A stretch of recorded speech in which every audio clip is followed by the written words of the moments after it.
Hallelujah hallelujah. সকলকে জয় মসিকি। পিতা পুত্র পবিত্র আত্মার গৌরব হোক, মহিমা হোক। আমি এক ঈশ্বরের দাস, ঈশ্বরের সুসমাচার প্রচার করে থাকি, পাস্টার মিঠুন হাজরা। যে সমস্ত সন্তানরা এই ভিডিওকে দেখছেন, এই ভিডিওকে দেখুন এবং মন দিয়ে শুনুন। আর পারলে আপনি সাবস্ক্রাইব করুন এবং লাইক শেয়ার করুন, কেননা এই ভিডিওর মাধ্যমে আপনি আপনার জীবনে আলোকে দেখতে পাবেন, জ্যোতিকে দেখতে পাবেন। আর এই ভিডিও যদি আপনি শুনতে থাকেন, আপনার জীবনে অন্ধকার সরে যাবে এবং আলোকিত হবে। আজ আপনাদের সামনে সেই ঈশ্বরের এক বচনের টপিক আমি নিয়ে এসেছি, যে পরমেশ্বরের বচনের যে টপিক আপনাদের লাইফকে চেঞ্জ করতে পারে। টপিক হচ্ছে, কোন ব্যক্তি প্রচুর ফলে ফলবান হবে। কোন ব্যক্তি, আপনি যদি যিশুকে জেনে থাকেন, আপনি প্রচুর ফলে ফলবান হবেন, কিন্তু আপনার কাছে কোয়ালিটি থাকা দরকার। কি কোয়ালিটি? তিনি জনে বলেছে, আমি দাক্ষালতা, তোমরা শাখা। পরমেশ্বর পিতা এক দাক্ষালতা, আমরা শাখা। একটা যেমন গাছের মাধ্যমে অনেক শাখা পোশাখা বেরিয়ে থাকে। একটা সিরিয়াস গাছ থাকে, তার এদিকে শাখা এদিকে শাখা থাকে, ডাল থাকে যাকে বলা হয়। আর সেই গাছ থেকে ডাল যদি ছেঁটে দেওয়া হয়, সেই গাছের ডালের মধ্যে কোনো ফল ধরতে পারে না। তেমনি প্রভু যিশুতে ছাড়া এই পৃথিবীতে আমরা কোনো ধন সম্পত্তি অর্জন জয়লাভ করতে পারবো না। আর যদি জয়লাভ করি, আমরা আশিসকে দেখতে পাবো না। অনেক সময় দেখতে পাওয়া যায় ঈশ্বরের বচন এতটুকু ধারালো যে আমাদেরকে শিখিয়ে যায় যে ঈশ্বর ছাড়া আমরা কিছুই করিতে পারি না। ঈশ্বরের এক দয়া এবং ঈশ্বরের এক অনুগ্রহ আমাদের কাছে আছে। সেই জন্য আজকে টপিক, কোন ব্যক্তি প্রচুর ফলে ফলবান হবে। তিনখানা পয়েন্ট খুব গুরুত্বপূর্ণ। এই পয়েন্ট তিনখানা যদি আপনি ফলো করতে পারেন, আপনার জীবনে ফল প্রচুর পরিমাণে আসবে। নম্বর 1, যে ব্যক্তি প্রার্থনার যোদ্ধা হবে।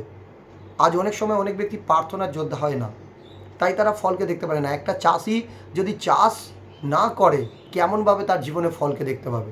তেমনি এক প্রার্থনা করা হচ্ছে, আপনি ঈশ্বরের কাছে পয়েন্ট জমাচ্ছেন, পয়েন্ট। আর সেই পয়েন্ট পরমেশ্বর পিতার কাছ থেকে আসছে, রিটার্ন আসছে, সুদে আসলে আসছে। অর্থাৎ প্রার্থনা করার যোদ্ধা হতে হবে। আপনি যদি প্রার্থনা করার যোদ্ধা হয়ে থাকেন, অবশ্যই আপনি প্রচুর ফলে ফলবান হবে।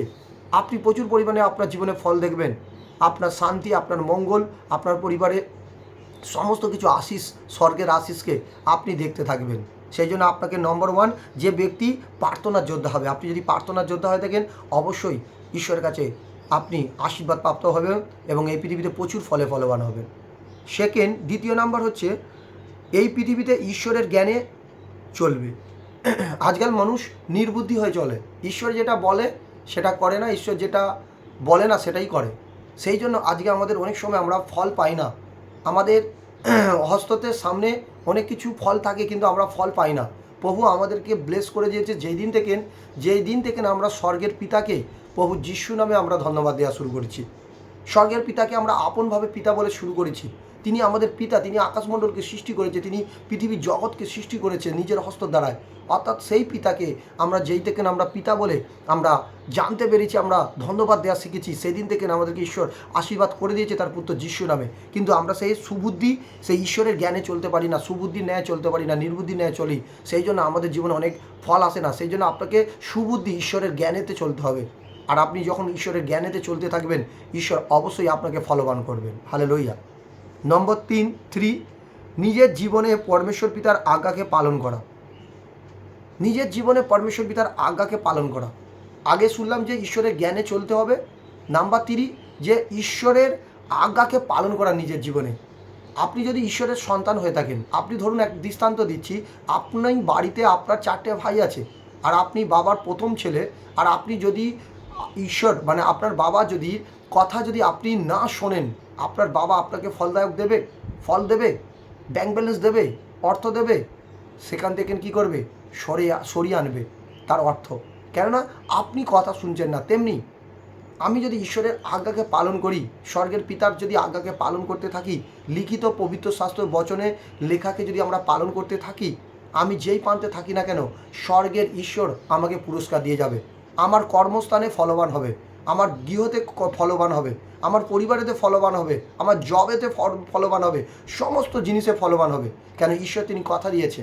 অর্থাৎ এই 3টে পয়েন্ট খুব গুরুত্বপূর্ণ, যে আপনার জীবনে প্রচুর ফলে ফলবান হতে গেলে 3খানা খুব গুরুত্বপূর্ণ। এক, যে প্রার্থনার যোদ্ধা হতে হবে। দ্বিতীয়, ঈশ্বরের জ্ঞানে চলতে হবে। তৃতীয় কি, ঈশ্বরের আজ্ঞাকে পালন করতে হবে। জ্ঞান আলাদা আর ঈশ্বরের আজ্ঞা আলাদা। জ্ঞান কথার অর্থ কথা থেকে নেমে আসে। জ্ঞান এমনই, ঈশ্বরের যত পবিত্র শাস্ত্র বচন পড়বেন তত জ্ঞান লাভ হবে। কেন হিতোপদেশে বুদ্ধি আর জ্ঞানের কথা বলেছে। আপনি যত ঈশ্বরের বচনকে পড়বেন, যত ঈশ্বরের এই বচনকে পড়তে থাকবেন, শুনবেন, তত আপনার জ্ঞানকে আসতে থাকবে, আপনার জীবনে জ্ঞান লাভ আসবে। অর্থাৎ সেই জ্ঞানেতে আপনার আশিসকে দেখতে পাবেন। হালেলুয়া। তাই এই 3টে পয়েন্ট খুব দামি। আপনারা এই 3টে পয়েন্টের দ্বারা আপনার জীবনে ছুটকারাকে দেখতে পারেন, আপনার জীবনে আশিসকে দেখতে পারেন। যাদের জীবনে ফল নেই, তাহলে অবশ্যই মোস্ট ইম্পর্টেন্ট এই প্রচার, মোস্ট ইম্পর্টেন্ট এই ভিডিও, মোস্ট ইম্পর্টেন্ট ঈশ্বরের বাক্য, এই 3খানা বচন, 3খানা টপিকের পয়েন্ট আপনি ফলো করতে থাকুন। ঈশ্বর আশীর্বাদ আপনাকে করবে। হালেলুয়া। সকলকে জয় মসিহ।